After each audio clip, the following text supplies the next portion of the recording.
to the audience, but I also like we didn't tell what year it was made in, which made it a little bit more eerier and funnier. So I guess what was the first time like watching this with an audience? What was that like?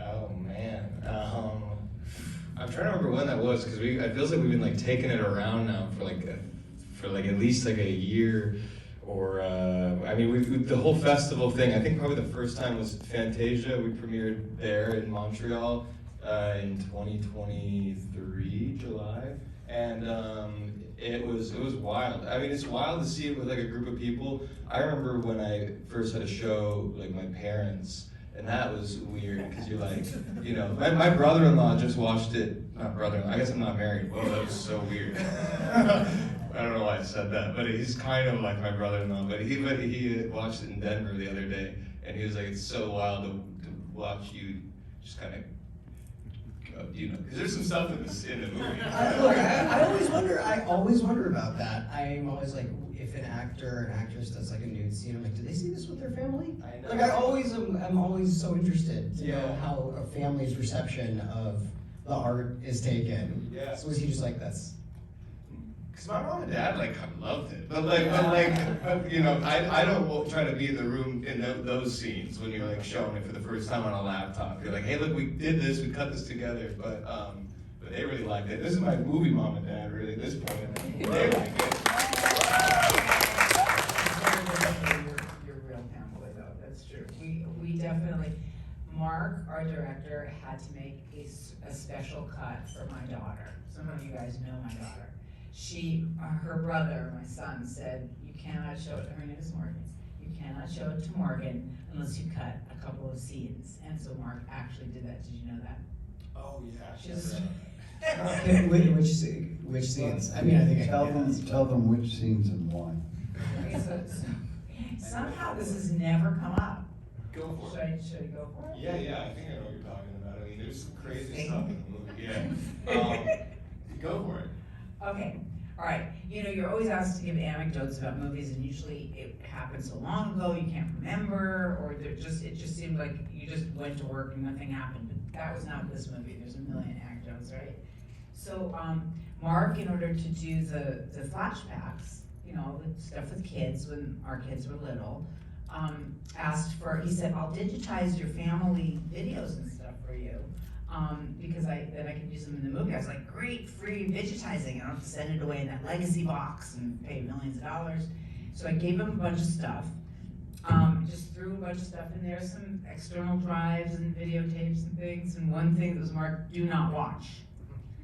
And Mark is a very mild-mannered seeming person, don't you think? Oh, so mild-mannered. Yeah. So mild-mannered. So, you know, he said to me, he got this great stuff of my kids and everything, and he said, well, the one that said do not watch, of course I watched it, because that's what people do. I'm like, that's what people do? I didn't know that was in there, but seriously?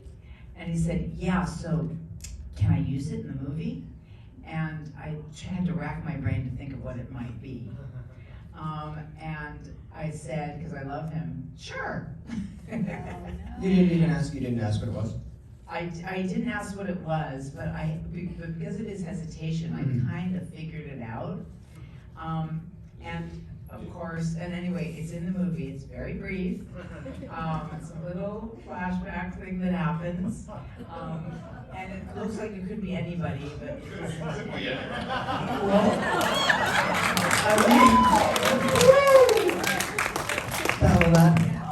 honestly, that takes care of the rest of my questions. I think we're good. You know, so much, you know, of this movie can be attributed to Mark Rappaport's like vision of it, but you're also a writer. Yeah. Right? Yeah. So how, like, you know, when writing it and after seeing it, how much changed, and what was the vision like true to what you wrote on the page to what we saw?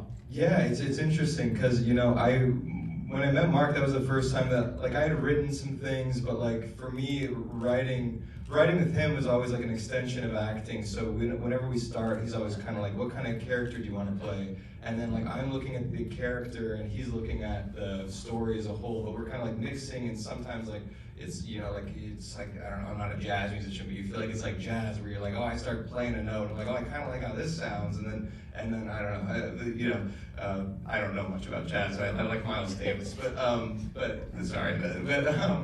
but so it's interesting because you end up making like, it's like you end up making like 3 different movies. I know that I feel like that's such like a basic thing to say, but there's the movie you make on paper, and there's the movie you make on set, and there's the movie you make in the editing room. And so it's interesting to see it all change, because when you're doing it on paper, you're like, you have these thoughts about it and how it's going to be. And you're also worried about it, because I remember when we were writing it, you know, the Super Soaker scene, like I was worried. I was excited, but I was like, is this gonna make me seem like a rated X actor? Like I'm gonna be like, you know, like I'm like just like, I don't know. But then after we did it, and like once I get on set and see like the DP is so talented, William Babcock, he's amazing. Once I start seeing how everything looks, I'm like, oh, I mean, this is like kind of looks beautiful. Like I feel like it's like, I don't know, because I was worried. You get nervous going in. You're like, I hope this. I don't know.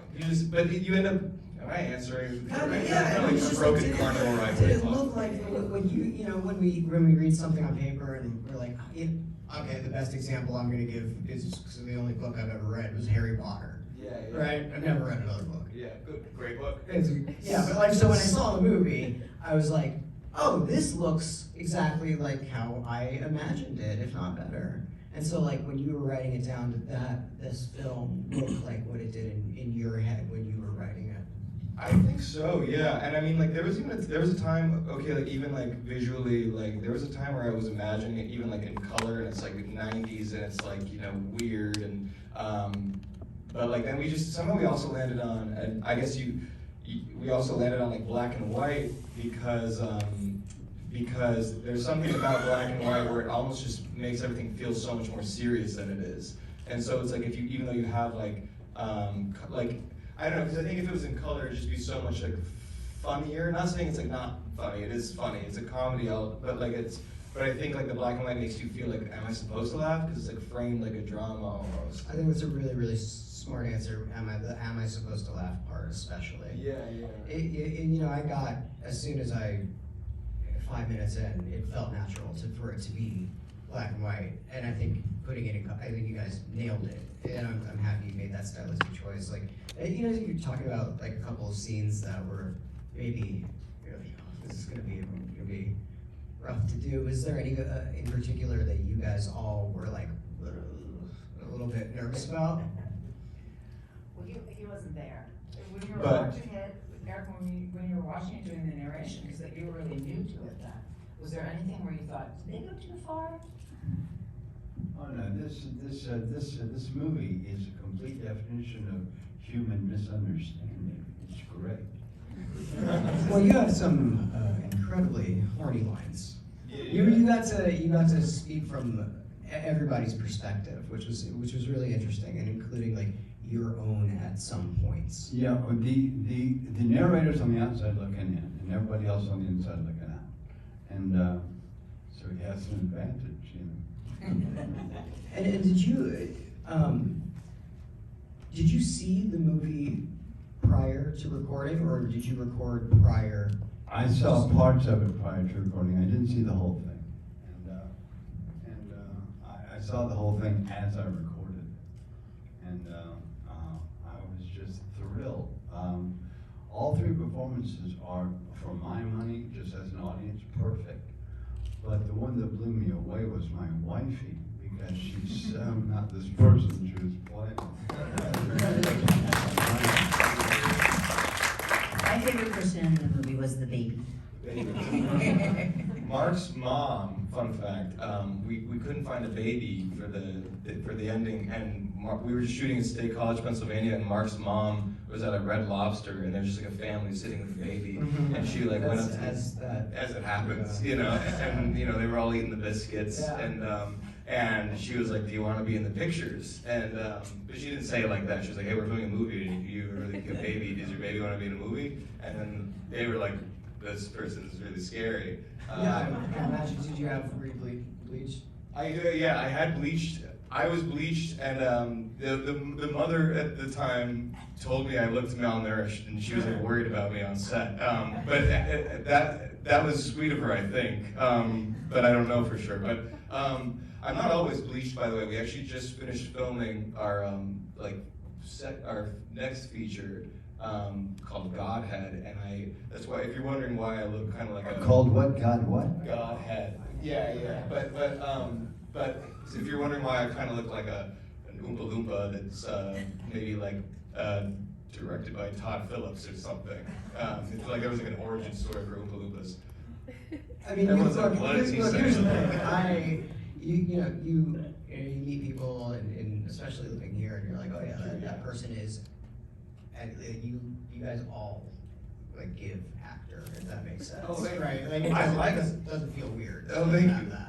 Not to go on a riff about bleached eyebrows. I like bleached I eyebrows do. look. I just don't know that I pull it off as well as other people do. But aside from that, so sorry to derail from the Q&A.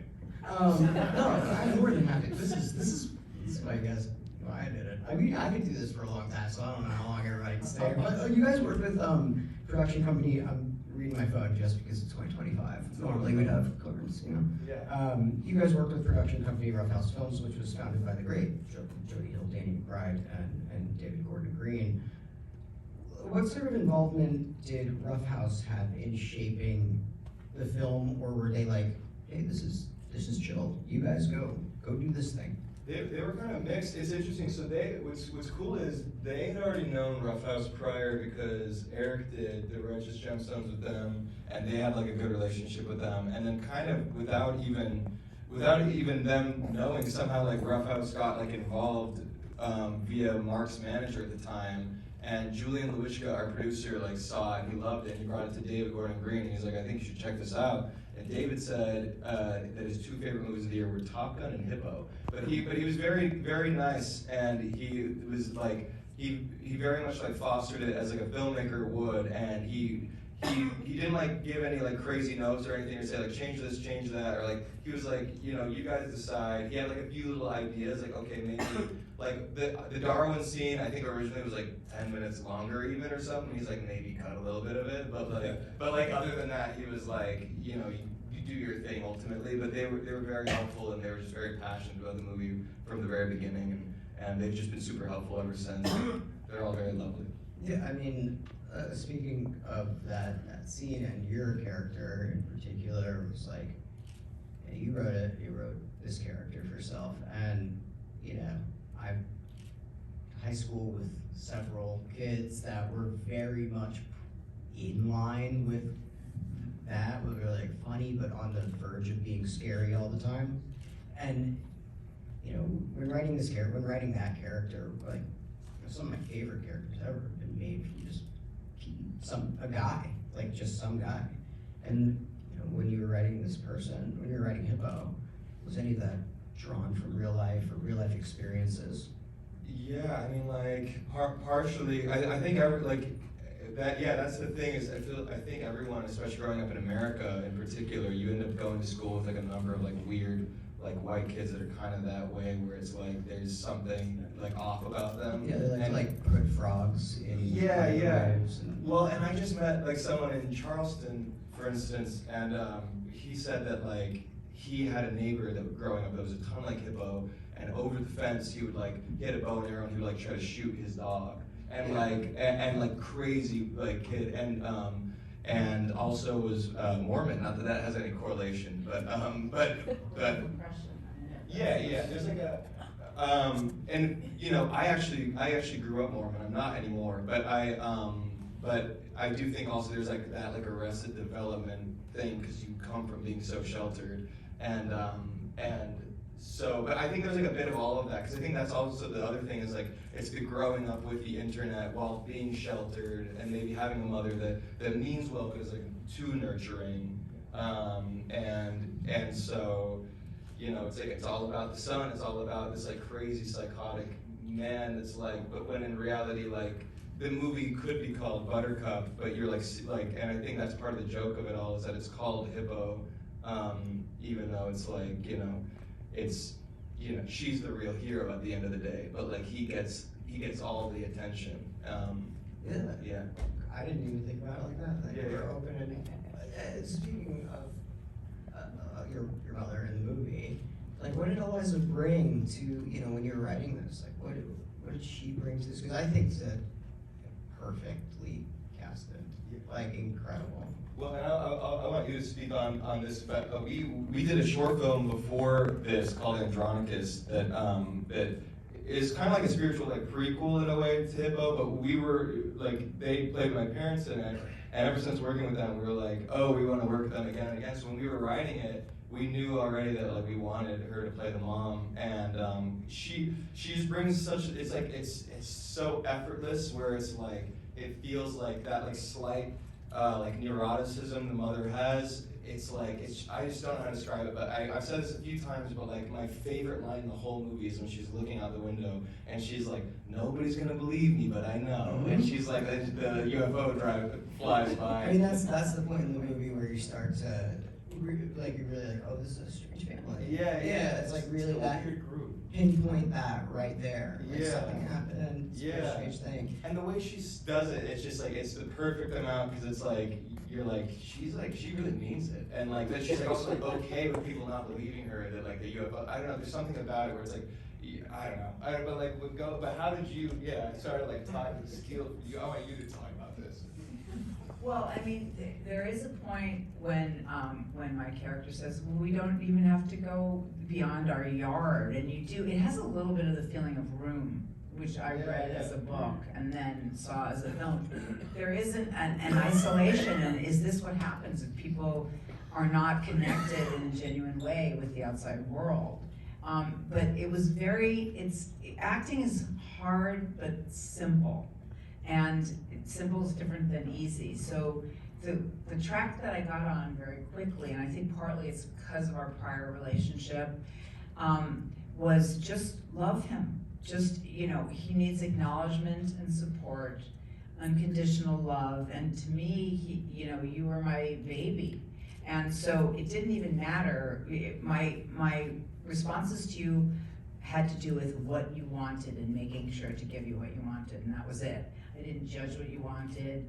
I didn't think what was better. In a lot of ways, I took the easy way out because it's much easier to say yes. But a lot of it was handling and kind of trying to avert the tantrums, assuming, well, this is age appropriate as a teenager. There wasn't that much analytic thought to it. It was just, I feel like the whole crux of it came when she's like, you got him a crossbow, mother, why? I love her so much because he wanted it.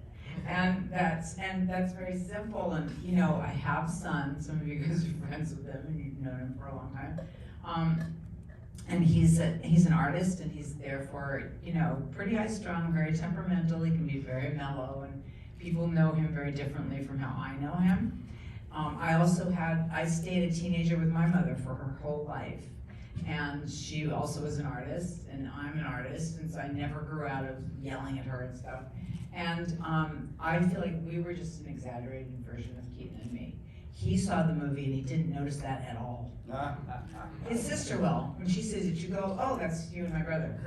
It's right there. No guns, but it was just the idea of."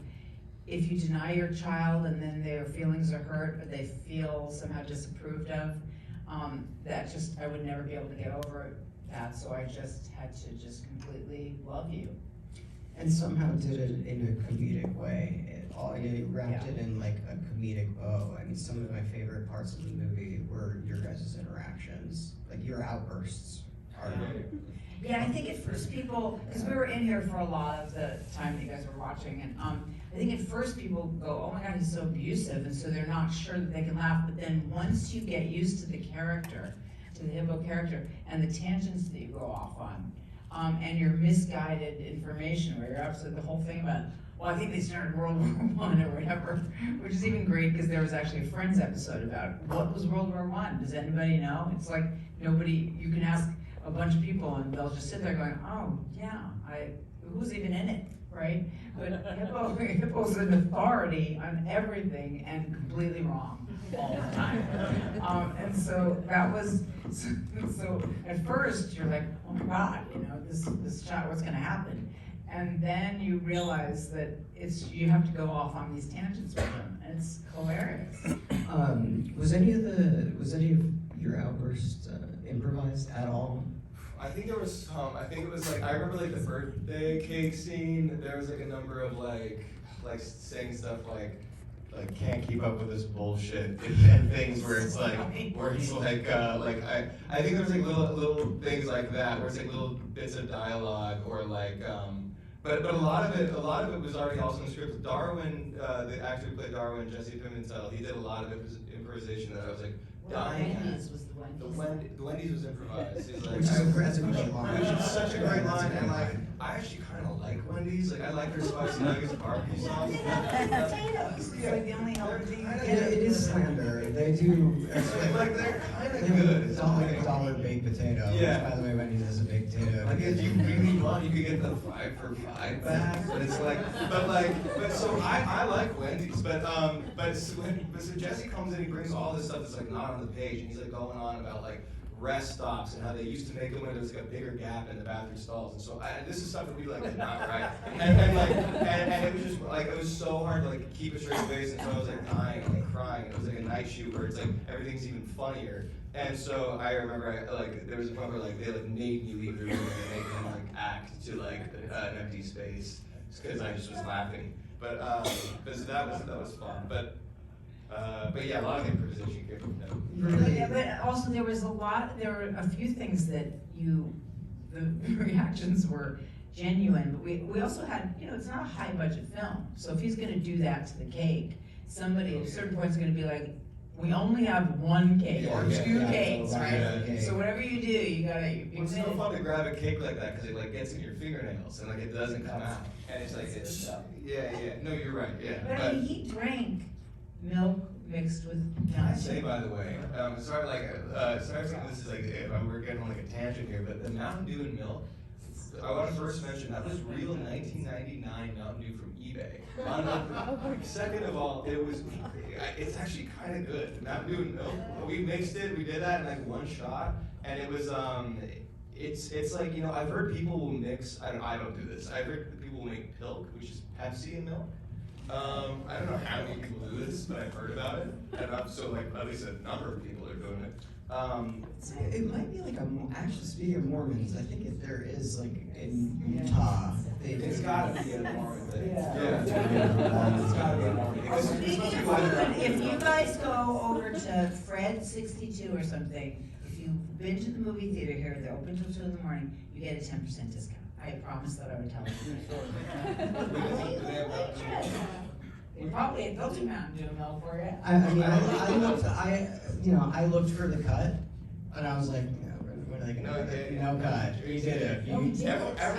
Everyone's like, ew, that's gross. But I'm like, that was actually really good. So if you give it a try, Mountain Dew and milk, like you might be surprised. It's kind of like a. Do you like mustard in real life? I like mustard on hot dogs and corn dogs, and I like it in deviled eggs. But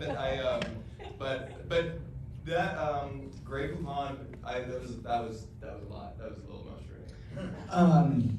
Eliza, how much of being a mother, did you have to set yourself aside from this? Because I don't, she's a loving mother, but she's not the best mother, right? Yeah. It's like, so how, getting into that character and actually like acting her out, were you like, did you find out that you maybe do some of that stuff? You're like, oh, I kind of do some of this stuff, let them get away with a little bit more than I should. Yeah, because you're kind of asking that of all of us, because there is definitely, I see zero trace of Hippo in Kimball.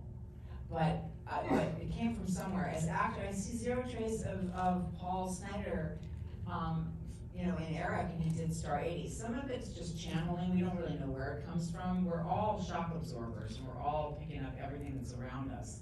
And as actors, you express it. Sometimes you shock yourself. Yeah. Kind of like, ooh, where'd that come from? That definitely happens.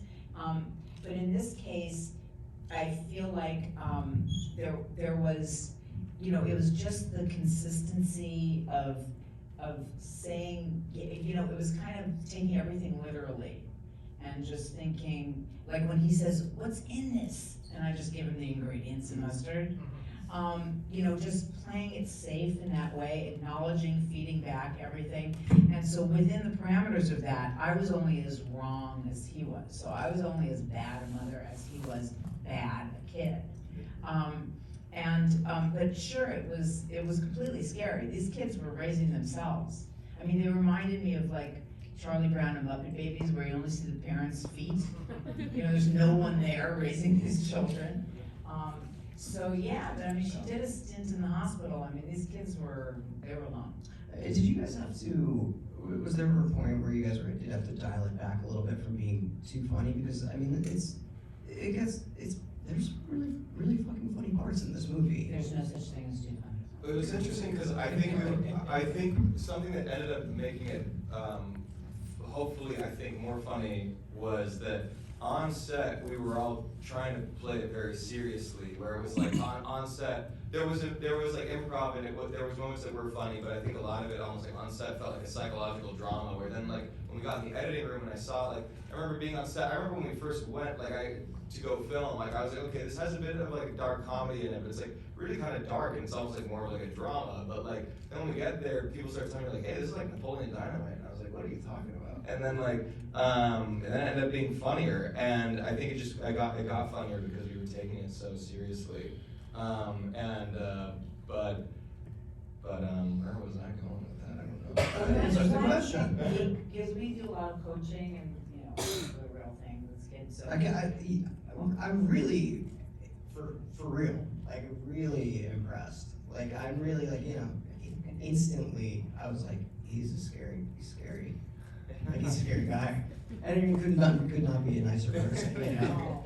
But being intense in absurd circumstances can bring the best comedy. Because if you're already laughing at it, you kind of take that away from the audience. There's times to laugh at yourself. Eddie Murphy's great at that, for instance, and stuff. But there's times when if you are really, you just go for the intensity of it, then it absolutely works as long as the words are completely absurd and the circumstances are completely absurd.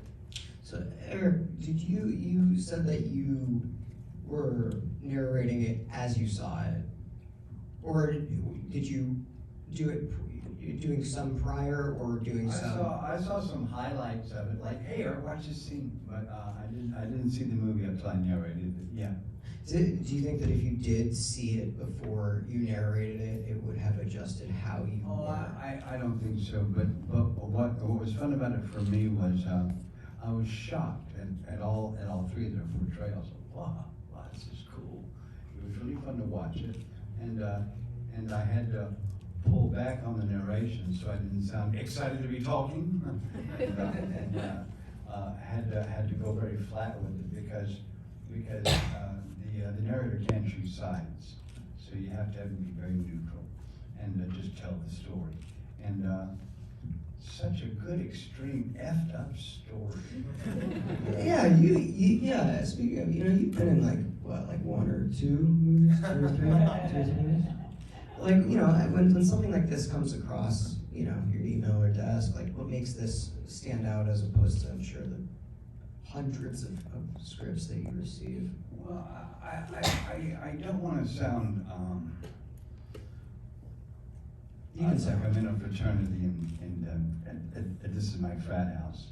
But these two actors gave remarkable performances. And I'm a real snob. I don't like most performances. And both these performances were just flabbergastingly good. And I'm so glad to be in it with them because they're just phenomenal actors. And I just had a great time watching them. And I felt pride because of it.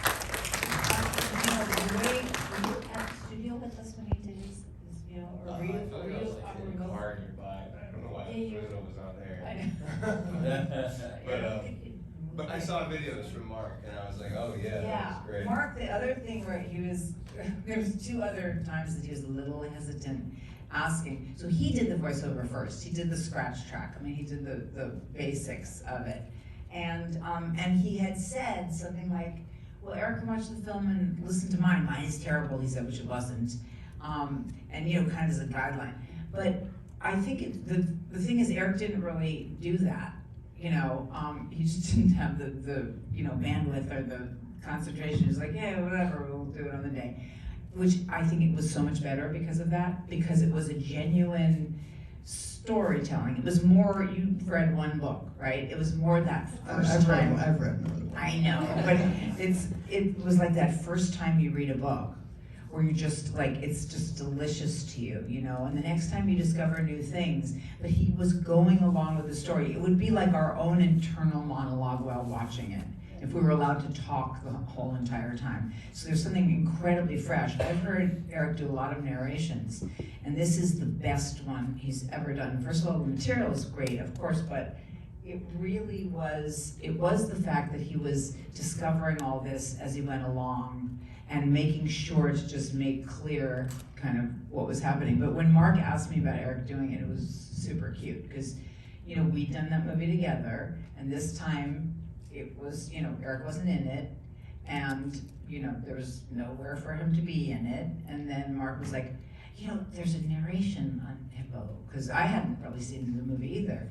And, you know, I did it, and I was like, good, that's great, okay, goodbye, you know, and he's like, well, you know, I was thinking, you know, maybe I shouldn't do it. Maybe it should be someone else.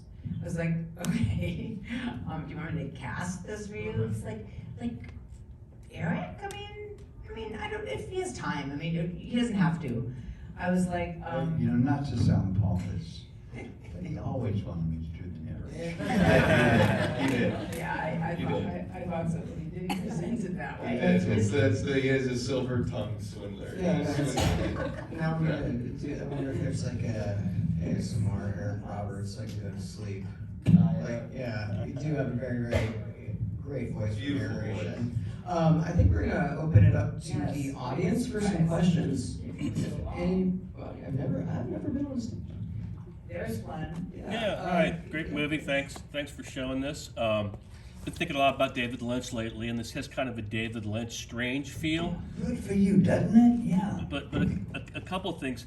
He never has, that I recall, this narrative voiceover narration, and that kind of made it, because I remember hearing Laura Dern and Kyle MacLachlan and Blue Velvet talk about it was hard to get through some of that dialogue straight face because they without cracking up. And you talked a little bit about how it was hard not to laugh because it is very funny. But I think the voiceover here and the deadpan nature of it really makes it in a way even more bizarre. And so was as a co-screenwriter, was that always intended to have a narrated voiceover? Or did that come later in the screenwriting? So it was, first I just want to say, yeah, shout out to David Lynch. That just the greatest of all time. Obviously that goes without saying. And Blue Velvet's amazing. And great question. It's interesting because these are such like dark questions or dark characters with such like a rich, like layered internal life where it's like they're very cold that you kind of can't get a lot from them from the outside. We kind of thought like, okay, if we don't make this movie with narration, it's like these characters like at least Hippo like is very. It'd be a lot of like Hippo kind of like sitting and like looking at things, and you wouldn't really know how he's feeling. And of course, some people might say, you know, don't tell the audience everything. But there's something about it where like I felt like it also like disarmed it a little bit because without the narration, it would be so serious and dark. At least because it is dark and it is, but so the narration also takes you through in a more like whimsical way where it's like guiding you through like, okay, these are all very dark, like kind of horrible people. But like let's like take you through like a storybook that like he's reading you like a little fable, like a fairy tale. And so we wanted to go about it that way. And also like for budget reasons, like it's also like sometimes a little bit cheaper to like have voiceover where you're like, okay, we don't have to like use like audio here or whatever, you know. So that was another factor. But mainly we wanted to tell it because it was just the characters that felt like they required it. I love David Lynch. I feel like I could also talk about that for an hour. That scene where Dennis Hopper is like, let's fuck, I'll fuck anything loose, or that's explicit, but that's like on repeat in my head like every day. But, we just watched. yeah, you're right. Do we have any? Yeah, the suit with his hair all crazy, that dead ass reminded me of Eraserhead. I was like, oh, this is fantastic. Oh, amazing. That's literally the greatest honor. That's Yeah. David's a god. My question for you guys, favorite moments on set, and for Eric, what was your favorite moment while doing the voiceover? I wasn't on set. No, but just No when you're doing favorite moment doing the voiceover. Like while you're watching, when. What was your favorite moment to voiceover, since you Well, weren't on set? I wasn't told that excuse me, I wasn't told that our secret home movies that my wife had made I forgot to tell him about that. had ever escaped and been put into a motion picture. So when I was in the voice, I was like, whoa, like Little Rascals. What's that? I was a little shocked. I went home that day and said to my wife, hey, you didn't tell me that you got some old footage out of the vault there, baby. Yeah, so it was usual. I guess it has to be. Oh my God. Well, favorite moment. So that was my most shocking moment of ever working in a sound system. And then for favorite moments on set, I mean, do you have one that immediately comes to mind? I think I have like a few. I mean, like there was like scenes like as an actor I love doing, like that you feel like, oh, like you feel like sometimes you feel like you just feel it more in some scenes than others, and I feel like, you know, like the ski mask scene at the end, I remember feeling like, okay, like it feels like this is like intense in the right way that I want it to be, and so that was a scene that but like scenes that I enjoyed, like I mean, like it was fun. I think the funnest scene in the film was the video camera stuff, because they like kind of just let me play around with it and do improv and weird stuff in the room, and so that I think maybe was my most favorite movie. I think when the muffin timer went off, and I got to get out of that, we were in the Poconos and it was winter, and that was blues water in that little pool. So I was shocked it wasn't frozen. And so they put a robe on me to keep me warm, which was immediately soaked with freezing cold ice. Soggy robe. So when they're like, and of course they put the sound effect in afterwards, they're like, ding, ding, ding, that's your muffins. And first of all, it's really hard to get out of that because that robe weighed like 3,000 tons. But the second I was off camera, I took it off and somebody wrapped me in a real towel. That might have been my favorite moment. No, but I had so many favorite moments because I loved playing with these kids. I absolutely loved it. I overcame my claustrophobia when they wrapped me in saran wrap because I have claustrophobia. And so I was, I was incredibly nervous about that scene, but I just loved these kids so much. It was very hard not to laugh because some of the stuff that they were coming up with was just ridiculously brilliant. But there were so many, I just loved doing this movie. There were so many favorite moments, just tons. Do we have time for? No more questions. Oh, sorry. No more questions. No worries. Laugh too much. Thank you guys so much for coming through. It's